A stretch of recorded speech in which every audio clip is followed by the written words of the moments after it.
Hello everyone welcome to school plus. Question अछि 360 ର ସମସ୍ତ ଗୁଣ ନିୟୋଗ ମାନଙ୍କର ସମଷ୍ଟି କେତେ ହେବ ବୁଝିପାରିଲେ। जोटा कि इंग्लिश रे कहिछि what will be the total sum of all factors of 360।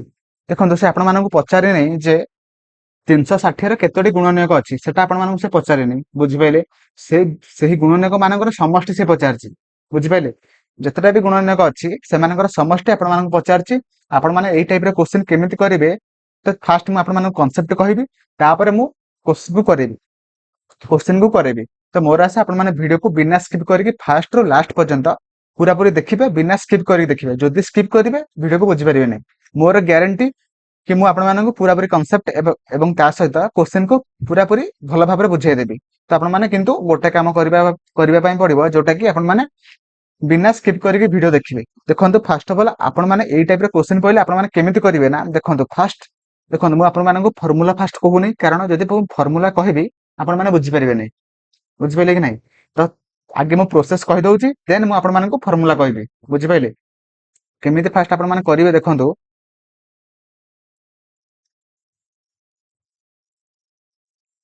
Patience र सहित वीडियो देखिबे तो दरतर हेबे नै पेशेंस र सहित वीडियो देखिबे।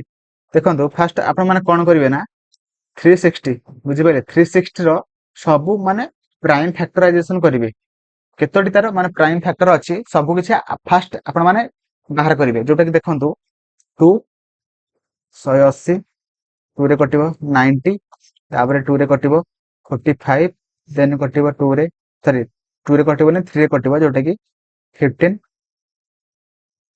तापरे 3 रे 5। तो मते एबे कहंतु 660 रो सबु माने माने गुणनियक गुडिक बा फैक्टर गुडिक सब कोन कोन बाहरला 2 into 2 into 2 into 3 into 3 into 5 बुझिपाइले। तो आपण माने मध्य ए जो फैक्टर जो एमिति लिखिले आपण माने मध्य एमिति लिखि परिबे केमिति ना मु कहूची 2 to the power 3 into 3 to the power 2 into 5 to the power 1 बुझिपाइले। एमिति लिखि देले देखंतु आपण माने जदि आपण मानक एठी कोन पचाचे ना सम ऑफ ऑल फैक्टर्स माने तार गोटे फार्मूला अछि जोटा कि फार्मूला को नोट करंतु सम ऑफ ऑल फैक्टर्स बुझिपाइले। तार फार्मूला होची a to the power p plus 1 minus 1 into b to the power q plus 1 minus 1 into c to the power r plus 1 minus 1 so on। आपण मानकर देखंतु एठी तीनटा अछि बोली मु तीनटा नै गेली आपण मान मध्य जतिटा आपण मानकर थिबो संख्यार फैक्टर आपण मान सेतरा नै परिबे बुझिपाइले। तापर आपण माने कोन करिवे ना a minus 1 into b minus 1 into c minus 1 बुझिपाइले। Formula को फास्ट मन रखि दियंतु बा खाता रे नोट कर दियंतु।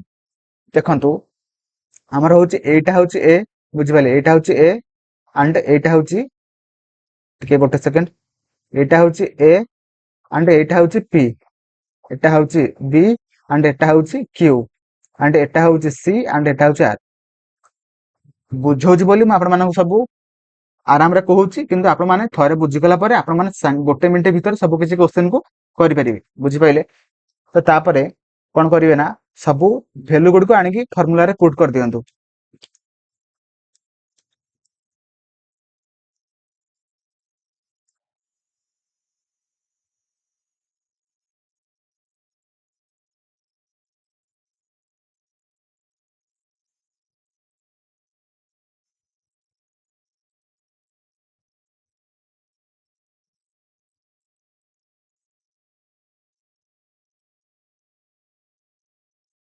5 minus 1 बुझिला।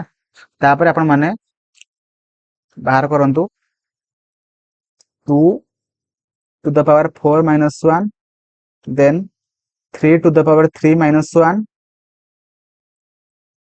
5 to the power 2 minus 1 by 2 minus 1 1 3 minus 1 2 and 4 5 minus 1 जोटा कि 4 बुझि पाइले।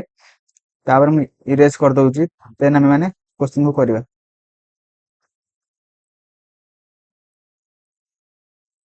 जदि आपण माने नोट करतंती ଖାତାରେ ଲେଖୁଛନ୍ତି ତ ଭିଡ଼ିଓକୁ ପଜ୍ କରିକି ଲେଖିଦେବେ। ଓକେ,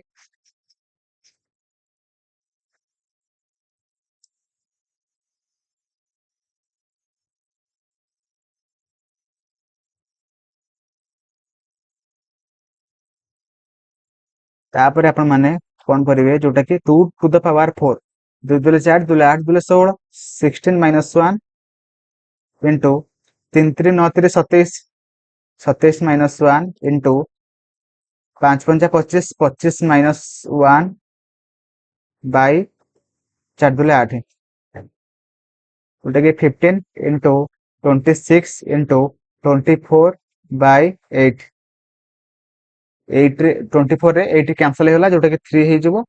ତ 30 into 26 କେତେ ହଉଛି ନା, ମଲ୍ଟିପ୍ଲାଏ କରିକି ମତେ କମେଣ୍ଟରେ ଜଣାନ୍ତୁ।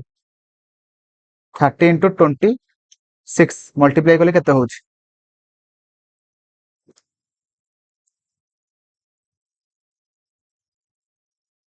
ସରି, ଗୋଟେ ସେକେଣ୍ଡ, 3 ଅଛି ବୁଝିଲେ କି?